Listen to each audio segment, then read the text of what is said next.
June 16th, 1994.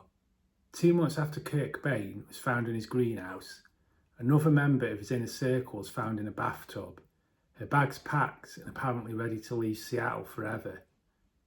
Kristen Pfaff was a brilliant, talented, and according to some, terrified member of the local music scene. Why did the same tragic patterns haunt the same group of people in such a short space of time? Her death occurred mere months after the mysterious death of Kurt Cobain. Today, we're doing a deep dive into the mysterious circumstances surrounding Kristen Pfaff, her links to Kurt, and the question that Seattle has been trying to bury for decades. Let's start at the beginning and with a brief roundup of Kristen Pfaff, her background, how she came to be in Hole and get to know Kurt and become, by all accounts, a pretty close friend of his. So she initially came to prominence in a popular Minneapolis-based band called Janitor Joe. They're not somebody I've actually listened to a lot. I've heard a couple of songs and they are pretty good. Sort of slightly different than the grunge sort of sound that people like Hole and Nirvana had. Sort of a bit heavier and a bit more sort of hardcore punk influenced. People like sort of Fugazi and that, I think you can see the influences, but pretty good. But they become very popular. Kristen Pfaff's bass playing and general on-stage presence and songwriting ability started to become widely recognised, and that led to a point of her being invited to join Hole when they were looking for a new bass player. Now, initially, by all reports, she was pretty happy in Minneapolis and pretty happy in Janitor Joe. So she turned Hole down. But it seems that Courtney Love especially isn't an easy person to say no to. So I think they kept trying to persuade her to join Hole. And I think after talking to friends in Minneapolis and her family, she finally decided to make the leap, leave Janitor Joe and join Hole. Now, this was just before the band recorded Live Through This, and it's said that Kristen was a major factor in the success of that album and how good the songs were on the album and how much she contributed to not only the studio backing tracks with her bass playing and the live shows with her presence and her bass playing, but also her songwriting ability and being able to help Hole become even better in terms of songwriting. But it seems that the move to Minneapolis, from Minneapolis rather, to Seattle, while it was good for her career, she found it maybe a little bit isolating being away from family and friends. And I guess this is where she first came across Kurt and become part of that whole sort of Seattle scene, especially being in such one of the pivotal bands in it and being connected to Courtney and Kurt. She obviously became a part of almost like the inner circle of the Seattle scene. And so it ended up that she was hanging around a lot, obviously, with people from that, which included Kurt. And by all accounts, they became pretty good friends from what you read.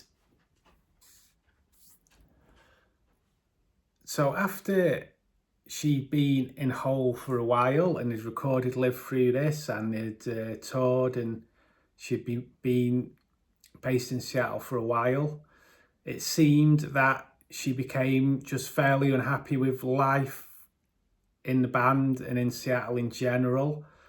It's pretty widely talked about online and by people who knew her that unfortunately, she developed a bit of a problem with certain substances while in Seattle.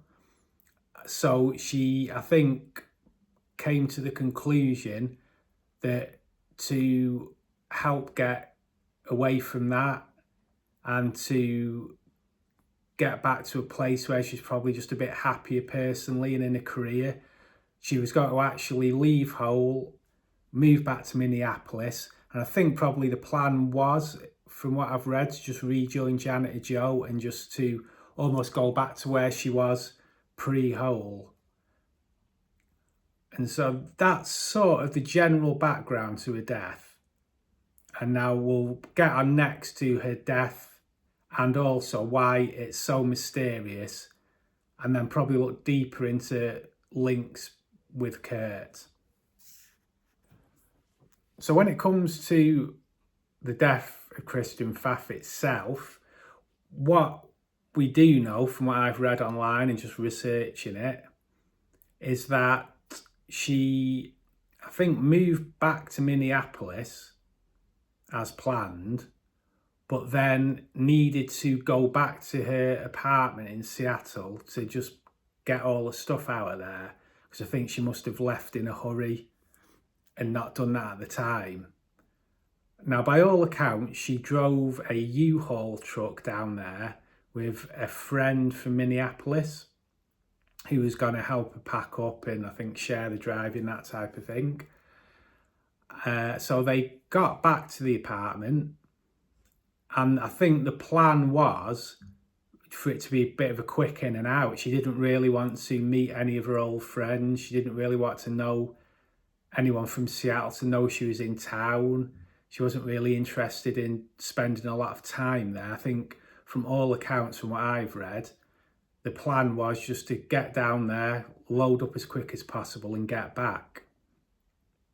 Now, this is where things start to get a little bit mysterious, because basically, for some reason, that didn't really happen. They got to Seattle, and it seems that this plan of being in and out pretty quick and not meeting anyone and people not knowing she was there fell apart. So, by the sounds of it, from what I've read again, from researching it online, I think that the friend and Kristen got back there, packed up the apartment, and then for some reason, Kristen decided that before they set off, rather than getting straight off, she wanted to take a bath and sort of freshen up a bit. So, and this is where it starts to get a bit strange, really. I say from what I've seen online, from what I've researched about it. So it seems that for some reason, and to be fair, I think the reason he gave was he was worried about leaving a van full of stuff outside in the parking lot at night where it might be robbed. So I think the apartment wasn't in a particularly great area of Seattle. So the friend, because of those worries, left Kristen in the apartment to have this bath and freshen up and what have you and get ready to leave. And he went out to the van to sit in it just to protect it from anybody stealing anything from it. But what seems to have happened is that he then fell asleep and then is woken up. Now, I can't quite remember whether it was later on in the night or in the morning, but he's woken up whenever, realised he's there in the van still, Kristen's not there with him. He's figuring, oh, right, okay, she's still in the apartment. She must have fallen asleep or for some reason isn't ready to leave yet. And so he's gone back in there and the bathroom door is locked, I think, as I remember reading about. And then I think, if I remember correctly, he did shout through to her to see if she was okay. He didn't get a response, but apparently he said that from his experience, Kristen sometimes fell asleep in the bath, and so it wasn't unusual that he shouted to check and she didn't answer. He figured she'd just fallen asleep. So if I remember rightly, he then goes back into the truck, settles in again, has a bit of a sleep again, wakes up, she still isn't there. So he's a bit worried by now because he's thinking, well, you know, this is a bit odd. And I did shout to check on her and she didn't answer, and where is she? So he's gone back in, the door's still locked, she's still not responding. And so that's when, I don't know, I can't remember from my notes whether he busted the door and found her, or whether he called the police and they busted the door and found her.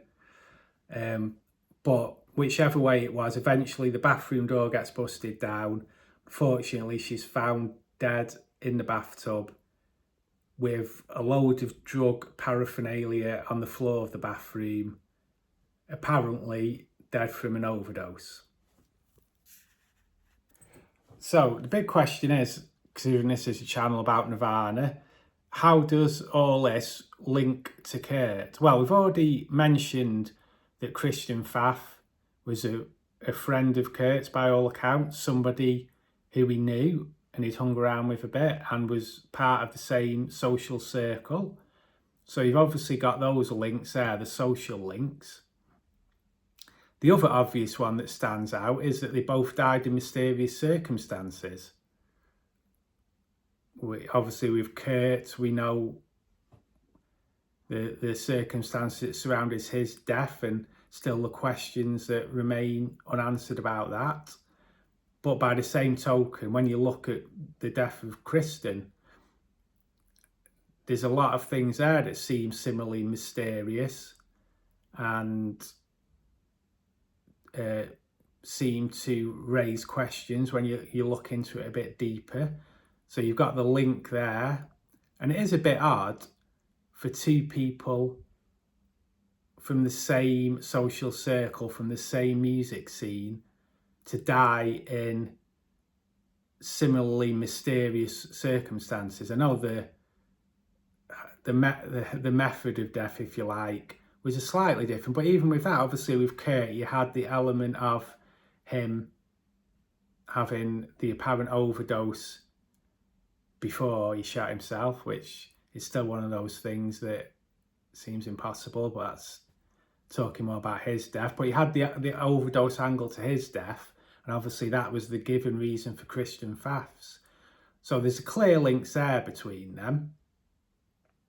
Now, obviously, the other link you've got is Courtney Love. Now, just so I don't get my arse sued off, I'm not suggesting for 1 minute that she or anybody she knew had anything to do with the death of Kurt or Kristen. So I just want to put that out there. But I'm just saying she is a link between the two.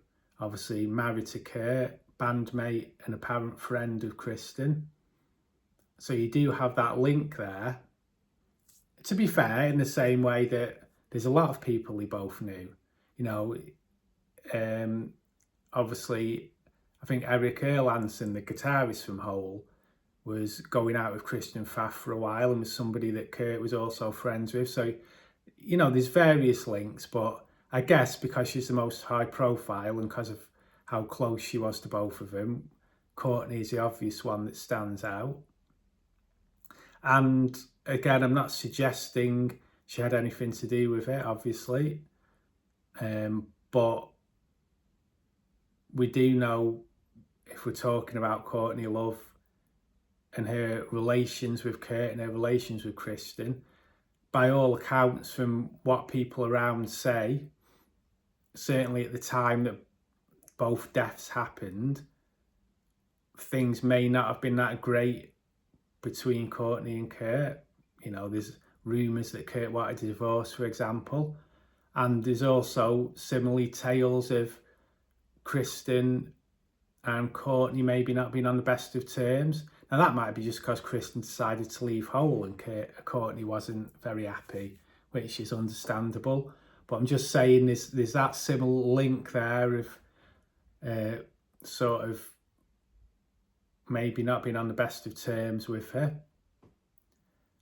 And there is, I've read online as well, now this is all could be rumours, so allegedly obviously, but I have read online sort of rumours of Courtney being jealous of Kristen because she was so popular and good looking and talented.